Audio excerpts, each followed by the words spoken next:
What you're about to watch is one of the most intense courtroom cross-examinations you'll ever see. One officer walks into court confident in his case, but question by question, his own testimony begins to fall apart. Stay until the end, because what happens in this courtroom could completely change the way you look at police investigations. When you went to the academy, you were taught to make your reports as complete, accurate, truthful as possible, right? Yes, sir. So anything that you saw during your investigation that you thought was important, you would write down, right? Yes, sir. Did you do it in this case? Yes. And anything that is irrelevant, unimportant to the investigation, you see a bird fly by or something, you're not going to write it down, right? No. Or if you see a certain piece of evidence that you don't think is going to assist you in the charges, you're not going to include that in your citation, right? I would. Can you please explain? Typically, whatever you're charging the subject for, you would include that in your narrative. So if something is unimportant, you would still write it down? If I was charging the subject with that, I would, but I would hope that I'd write it down in my post-arrest complaint. Do we have a post-arrest complaint in this case? Which on the citation. Okay.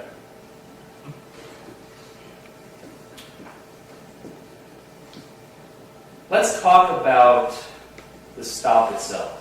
Okay? I want to talk about the you're in the Walmart parking lot. Where do you first spot Mr. Boyd's vehicle? I believe I had first seen his vehicle at Murphy's gas station in which is connected with Walmart parking lot. Were you, by any chance, next to Officer Kane's vehicle at that time? I believe I was. I'm not for sure. Were you all communicating in any way, shape, or form between each other prior to the stop? We were. Was it via cell phone, via radio? By cell phone. After Mr. Bloyd has left the Murphy's gas station, did you have a chance to observe his driving? I did briefly. Did you lose sight of him at any point? I don't believe so. So you saw him the entire time from the moment he left Murphy's gas station all the way to the moment that he stopped the vehicle after he turned the blue light? Yes, sir. You did not see him commit any traffic violations? No, sir. He was not driving erratically? No, sir. He was not speeding? No, sir. He was driving at an appropriate speed for a parking lot? Yes. He was not weaving side to side? No. He was not varying in speed, which is common with drunk drivers. You know, accelerate, slow down, accelerate, slow down. He You was didn't not. see any of that? He was not. He did not make any sharp turns in the parking lot? No, sir. He did not make any sudden turns? I don't believe so. He did not make any sudden stops? No. No jerking motions with his vehicle? No. He did not nearly hit another vehicle, a parked car or a moving car, or your vehicle? No, sir. So as soon as he saw the blue lights come on, he stopped almost immediately, as we saw in the video. He did. Okay.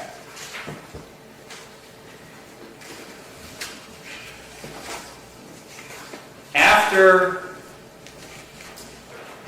you pulled Mr. Bloyd over, you exited your cruiser, right? Yes, sir. And you approached Mr. Bloyd's driver's side window. Yes. Did he have the window rolled down at that point, or did you ask him to roll it down? I do not remember. But at some point the window rolled down, right? Yes, sir. You had a chance to speak with and interact with Mr. Bloyd, right? Yes, sir. Have you ever had any interactions with Mr. Bloyd before? I have not. So you don't know his speaking patterns, you don't know the way that he acts, talks on a normal basis. No, sir. You never hung out with him on a Sunday afternoon to just kind of get a feel for the guy, No, sir. either before or after the arrest. No. In your citation and in your investigation, You never mentioned that you heard slurred speech, right? Because there was no slurred speech? I believe there was slurred speech, but I did not mention that in my post-arrest complaint on my citation. So you made an incomplete report, is that what you're telling us today? Yes, sir. You left out important information that you're testifying to today. Objection, Judge. That's his characterization. The jury is the one that's going to determine whether or not something is the importance of what the officer did or did not put in a citation. Your Honor, again, I'm simply going to the heart of the matter because the officer has testified moments ago that he makes his reports complete, accurate, and truthful, and if he is going to testify here today that he has omitted important information from the citation, then that goes to the heart of the issue as to his credibility, and I just want to highlight that for the jury. Very well, go ahead. Thank you, Judge. You did not see any red, bloodshot eyes, right? I do not recall. You didn't see any glassy eyes? His eyes were glassy. You did not see any flushed face? His eyes, or his face was flushed, so. You did not see his clothing being disheveled? What do you mean? Kind of messy, you know, sometimes you'll see that in intoxicated people, their clothing will be all rattled up. I don't recall them being like that. You did not see any evidence of puke or him throwing up on himself or anywhere else in the vehicle? No. He did not appear disoriented as an impaired individual will sometimes be? He did. He seemed disoriented? Well, he seemed that he was impaired at the time when I spoke with him. He had no trouble speaking to you, right? He was able to speak to him, yes. He had no trouble understanding you? Objection. How can he know what the defendant knows? How can he testify to what the defendant knows or doesn't know? That's pure speculation on the part of the officer. Your Honor, I would argue just simple his present sense impression of what he saw if he asked a question at some point and my client looked confused or did not understand and asked to repeat, that sort of thing. I think he's already testified that he was refused. I'll move on, Judge. Thank you. The questions you did ask him, he did not have trouble responding to those questions, right? No, sir. He responded to them fully and completely as you requested Yes. during your field sobriety test investigation, right? Yes. When you asked him to produce the insurance card and license, he produced that, right? He did. He couldn't find the registration receipt because there was an expired one, excuse me. Yes, sir. He did find it, and it was expired, and he showed it to you, right? Yes, sir. So he had no trouble producing all the documents that you requested. Now, you may recall from your training, well, actually, let me ask this question first. He did not fumble or drop any of the documents, did he, when he was handing them to you? I don't recall him doing that. He didn't have trouble getting them out of his wallet, glove box, I don't believe so. and it is known from your training, which you're a little bit more removed from it now. You're about 24 to 28 months away since you're, or I don't know, like I said, I can't do math, but somewhere around 2 to 3 years. But you remember from your DUI training, you were taught that alcohol affects the motor skills of a person, right? Yes, sir. And the dexterity of the fingers would be hindered, would be worse than if the person were sober, right? It could be. Could be. So an individual who was impaired would have difficulty getting documents out, wouldn't he? Depending on how impaired. So if they were not under the influence, they would have lesser trouble, right?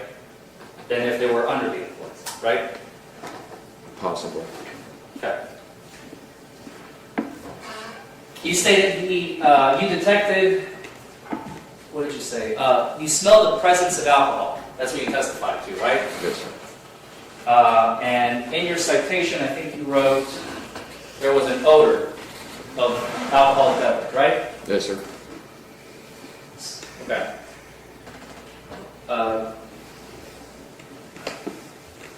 At some point, he admitted, I'm jumping around here, so I apologize, follow along. At some point, Mr. Floyd admitted to you that he had a beverage at, and I think he's actually pointing in the video, right? Yes, He's sir. pointing, as we can see. And what is he pointing to? I believe he's pointing to El Patron Mexican restaurant. El Patron Mexican Restaurant. Yes, sir. And he told you that he had a beverage there, right? Yes, He did not tell you what type of beverage it was, though, did he? he did not. You didn't ask him. He actually told me he did have a beer. A beer. Yes, sir. Did he tell you, was it a 12 ounce? I don't recall how big of a Okay. beer he said it was. Do you recall what type of beer it was? Or is that what you just said? I didn't ask what type of beer. As And far he didn't as tell you? I don't believe so. Okay. You are aware that it is, we covered this with the jury, but I want to kind of ask this question of you. You are aware that it is legal to drink and then operate a motor vehicle, right? Yes, sir. So long as you're not under the influence. Yes, sir. During the interaction with Mr. Floyd during his arrest, he did indicate, as he was pointing to the restaurant, that you are free to go and speak with either the owners or the patrons where he was, just 10, 15, 20 minutes ago, right? Yes, sir. And he chose not to do that, Yes, sir. even though it would help your investigation. At the time, I didn't feel it was necessary. So you did not feel it was necessary to confirm a statement of a subject that you're suspecting of operating a motor vehicle under the influence? I thought at the time that my observation was enough to make the arrest off of. So you chose to do an incomplete investigation? Objection, Your Honor. This is pure characterization by the defense counsel. That's not what he testified to. I'm going to ask that that be stricken from the record. I'll sustain the objection. Sir. Strike that portion from the record. Let's talk about after Mr. Bloy has exited, after you asked him to exit the vehicle, okay? Yes, sir. At some point you asked him to exit, right? Yes. And he had to open his car door, which he had no trouble doing. Yes. He did not use the door to balance himself, as we can see on the video, right? Yes? Yes. Yes. I need a verbal response for the Sorry. record. I'm sorry, it's just procedure. Yes. He got out of his truck without any issues, right? Yes, sir. He did not stumble. Not that I recall. He did not fall. No. And he closed the truck door without any problems. Yes, sir. And then he followed you to the back of the truck, right? He walked Yes. behind you as you told him, come on back here. Yes, Remember sir. that? Yes, sir. And again, he did not stumble as he was walking. Not that I seen. He didn't fall. No. He didn't use the truck for balance as he was walking. No. Did he? No. He stood, when you told him to stand in this particular spot that you had chosen, Yes, sir. he stood there without any issues. Yes, sir. He wasn't wobbling around. No, sir. He wasn't nearly falling over. No, sir. He didn't sway. I don't believe so. Okay.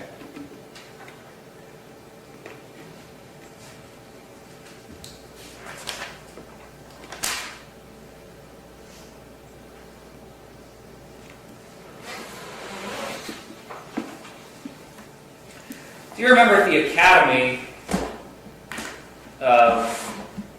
you were given a manual on field sobriety tests? Yes, sir. Do you still have that manual? I do not, sir. You didn't keep it? I believe I did, but I'm not sure exactly where it's at. All right, that's fair. I don't know if you know this, but I actually myself have the same training that you do. I took this course, 40-hour course with this guy named Tony Objection, Palacios. relevance. I don't see why we need to know what classes the defense counsel have taken, Judge. I just find that to be completely irrelevant to the trial. I'm simply letting the officer know that. I think have it's no training. irrelevant. I've asked the court for a ruling on relevance. I'll sustain it. It's not necessary. I'll move on, Judge. Let's talk about the first field sobriety test that you asked Mr. Boyd to perform. Yes, sir. It was the walk and turn, right? Yes, sir. And do you remember there's a warning somewhere in the manual that you go over during the 40 hours that you learn about standardized field sobriety tests, that if you perform the field sobriety tests not exactly as they are taught to you at the academy, quote, the results may be compromised. Do you remember that language? Yes, sir. What does compromise mean to you?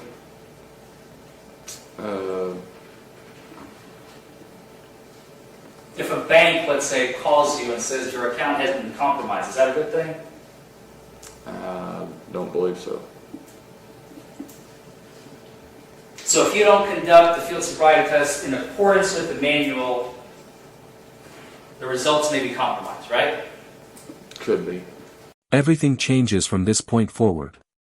The attorney is no longer asking random questions, he's testing whether the officer actually followed the very training he was taught. If the jury believes those procedures weren't followed correctly, it could raise serious questions about the reliability of the entire investigation. Watch carefully now, because some of the officer's next answers become more uncertain, and that uncertainty may matter more than anyone expected. If you're enjoying this courtroom breakdown, take 1 second to like the video and subscribe. We cover the most unbelievable courtroom moments every week, and you won't want to miss what's coming next.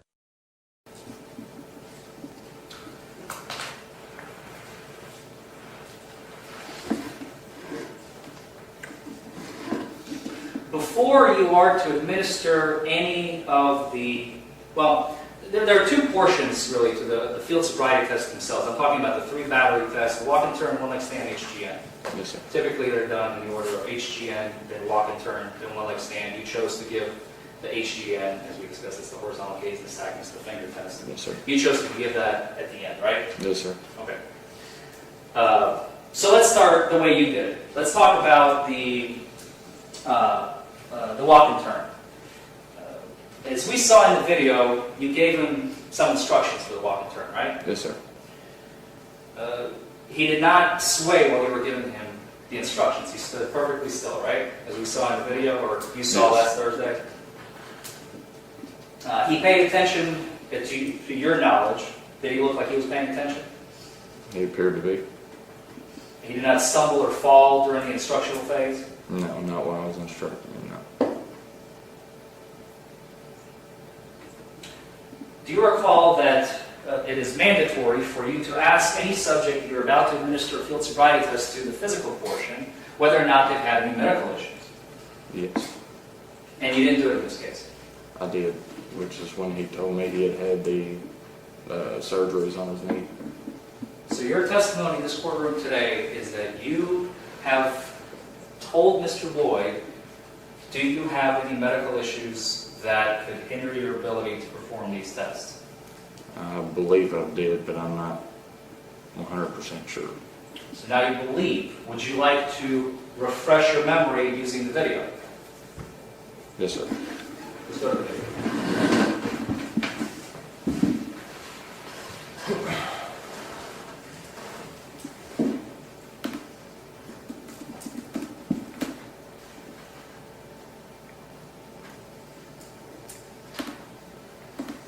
Go all the way.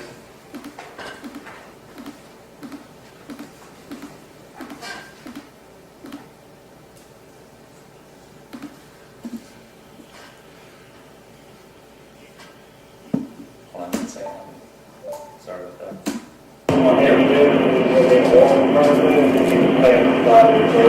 Can you please point out to the jury when you make that statement?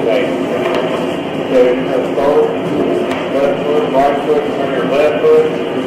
When I say go, you're going to say now go, post it, post go. 1, 2, 3, so on till 9.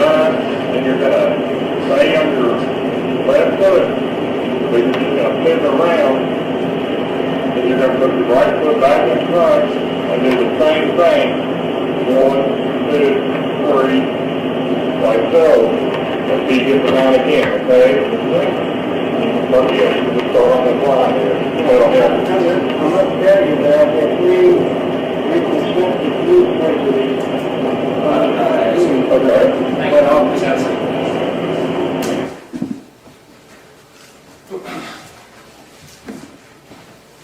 And you told Mr. Boyd to, quote, go ahead, end quote, after he tells you he had 3 reconstructive knee surgeries on his left knee. Yes, sir.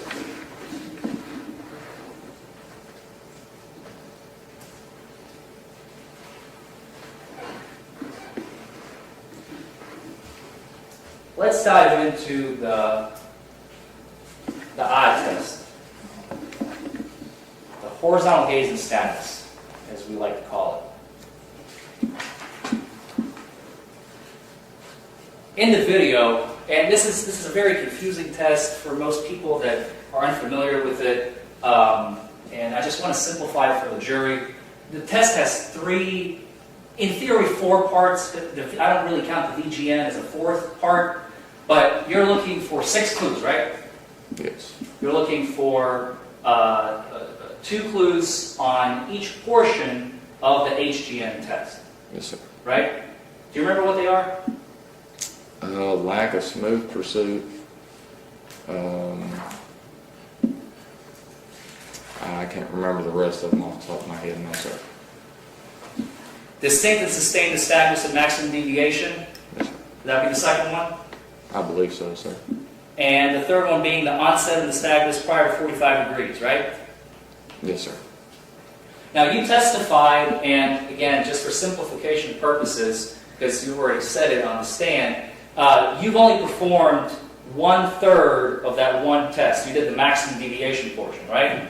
I did the maximum deviation. I believe I did the onset to 45 degrees, I believe, but I'm not for sure. Would you like to review the video to ascertain that? No, sir. Okay. And you stated that you saw clues in the one test you did actually perform, right? Yes. And according to the manual, what does 2 clues mean? Is it a pass or fail? 2 clues. Yeah.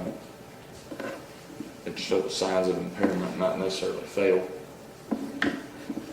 Well, the manual is quite specific on the issue, sir. You Judge, have... the defense attorney's testifying at this point, Judge. I think he can ask the question, and he can answer it based upon his training and knowledge. That's the only thing he can do. That's correct, sir. That's fine, Ron. I'll rephrase the question.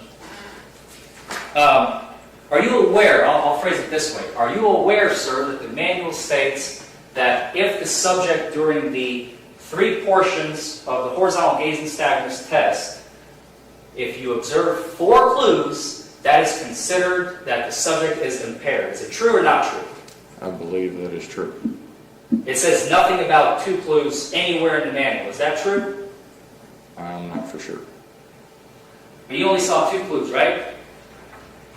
Yes, based on the maximum deviation test. Which was just 1/3 of the national standardized test formulated by the National Highway Traffic and Safety Administration. Yes, sir. You decided to only perform that 1 portion rather than the test that was the national standard given by them, correct? Yes, sir. You also performed the vertical gaze nystagmus, right? Yes, sir. Do you know what a confirmation pass is, sir? Not that I recall, no. You stated that you saw 0 clues on the vertical gaze nystagmus, right?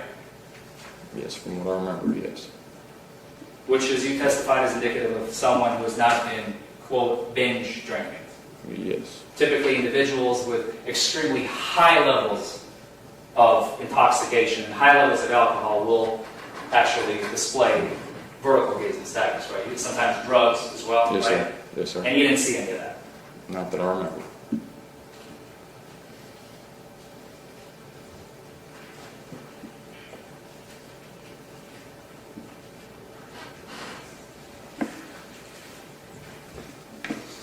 After you performed the battery of tests or portions of the battery of field sobriety tests, you administered a preliminary breath test, also known as a PDT, to Mr. Floyd, right? Yes, sir. Do you remember what type of instrument was used? What's the name of it? The PDT. They're all come from different companies. You got the alpha sensor. You got some other ones. I do not remember which this one was. Did you read the instructional manual, or the user manual, I should say, not really instructional, you're not a technician, the user manual on how to administer the breath test that was given to Mr. Boyd? To that preliminary breath test? Yeah. I don't believe I did to that one, sir, no. So you have no idea how it works? Object. I'm asking the question, Your Honor. I object. May I approach? Sure. Wait a minute. Judge, that's the third time. That's the third time he's put words into the officer's mouth. Now, that is not the case. That last outburst, that statement, was not a question. That was not a question. That was a statement made by counsel. You have no idea what you're doing. And I object to that, and I'm going to ask for sanctions if it happens again. Sir, you don't need to detail that. Okay. You'll make those comments.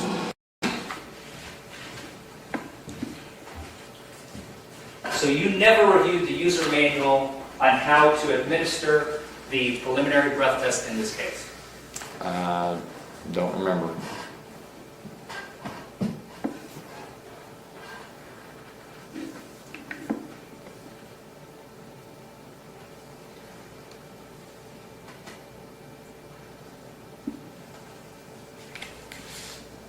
You have also were present when Officer Kane had asked Mr. Boyd a couple of questions. Do you remember him asking Mr. Boyd a couple of questions about his level of intoxication? Specifically, the question was, on a scale of 1 to 10, how drunk are you? Do you remember that? I don't remember it off the top of my head, no, sir.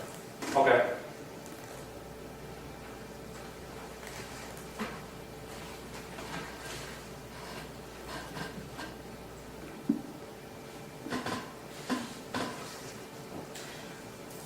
At some point, you placed Mr. Boyd in handcuffs and placed him under arrest, correct? Yes, sir. He was placed in your cruiser on the way to, was it Grayson County Jail? Yes, sir. Grayson County Detention Center. Grayson County Detention Center. Yes, sir. He was in your cruiser on the drive there. Yes. The drive is about, what, 5-10 minutes? Maybe 5 minutes. Maybe 5 minutes? Did you have any conversations with Mr. Boyd while he was in the backseat of your cruiser? I don't remember. And you've already stated you have no video or audio recording equipment in your vehicle, right? I did not. Or on your person? I did not. You do not have any personal equipment that you maybe turned on to No, sir. record anything? No, sir. Okay. Eventually, you both got to the jail, right? Yes, sir. Officer Kane, at the time that you arrived to the jail, was not there yet, correct? No, I don't believe so. But at some point later, he did arrive at the jail. Yes. Do you remember at which point exactly? I do not.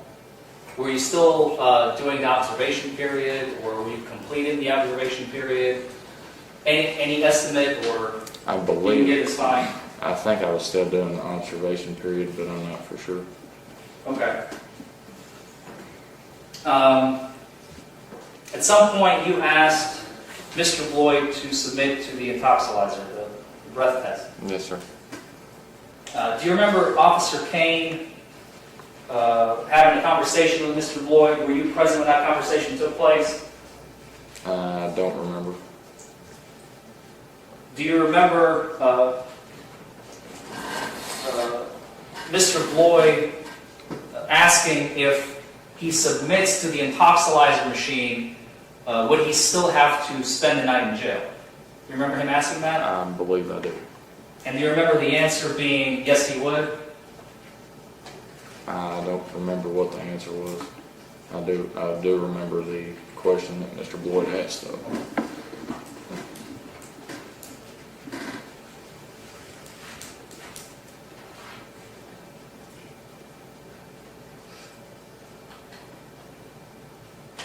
Can I have a moment, Your Honor? Sure.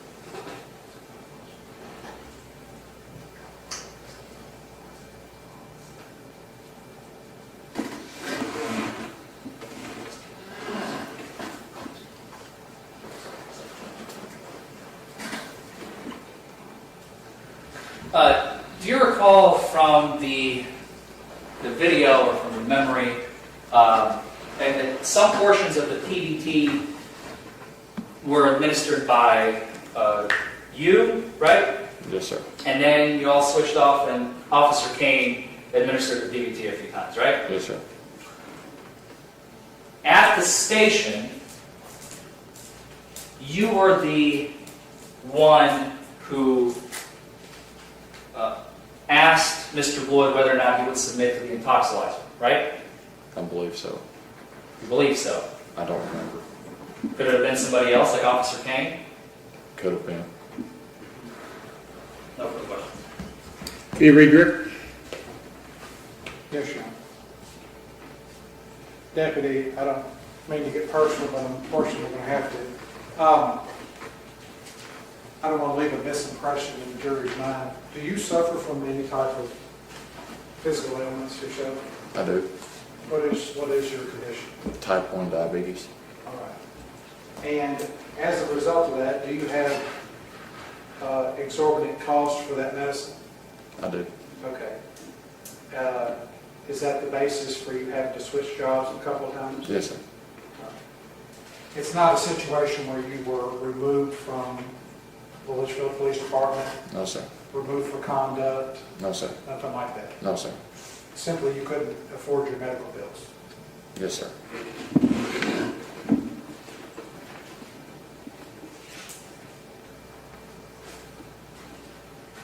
When you're sworn in as an officer, do you take an oath? Yes, sir.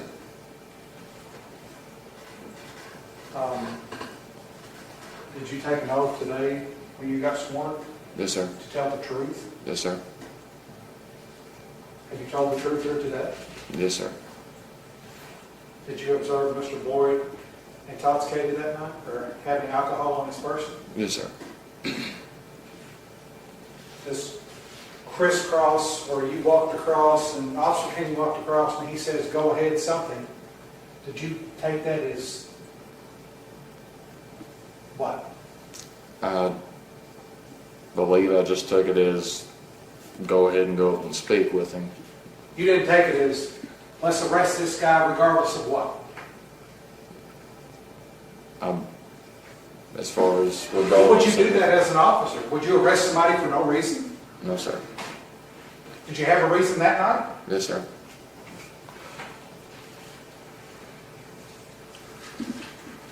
You hadn't been out of the academy very long. No, sir. Officer Kane has several years of experience, correct? Yes, sir. He was assisting you on this. Yes, sir. Now, Mr. Boyd wasn't compliant the whole time at the stop, was he? Because we can watch the video again of the PBT. Do you recall trying to administer the PBT? Yes, sir. And what was Mr. Boyd doing? Was he really doing it? Was he performing the PBT? He did not appear to be blowing in the PBT. What was he doing? What was he doing? Was he performing it, or was he just what? I think he just Objection, trying to speculation. act like he was performing it. Well, does the machine? Wait a second. You have an Your objection? Honor, again, he's asking for the officer to speculate as to what my client was doing. Not projecting. I think that it's clear. There's indication on the recording, on the video, that if the PBT is not making a sound, he's not performing the test. Have you had any other DUIs? The video speaks for itself. All right. That's fine. Thank you. So, in fact, Mr. Boyd was not compliant at the stop. Is that correct? Yes, sir. Because a compliant person does everything you ask, or attempts to. Yes, sir. A person that's not compliant doesn't. Yes, sir.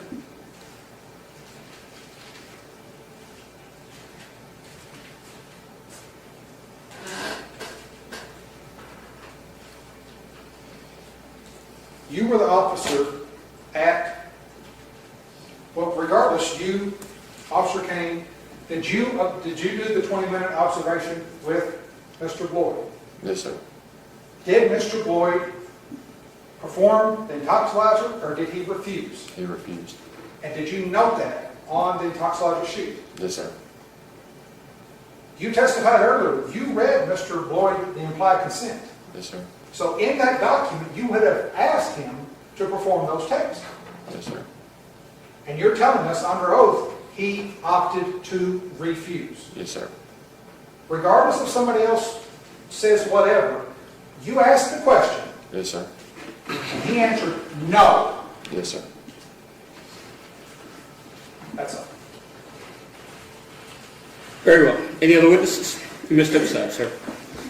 Any other witnesses? Come. And just like that, the cross-examination comes to an end.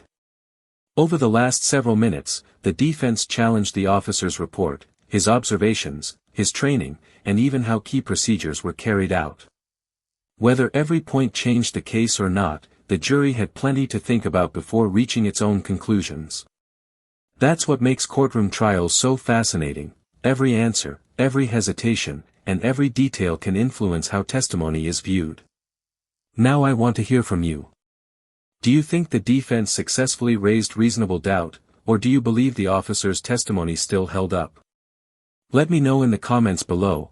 I read them all, and I'm curious to hear your opinion on this one.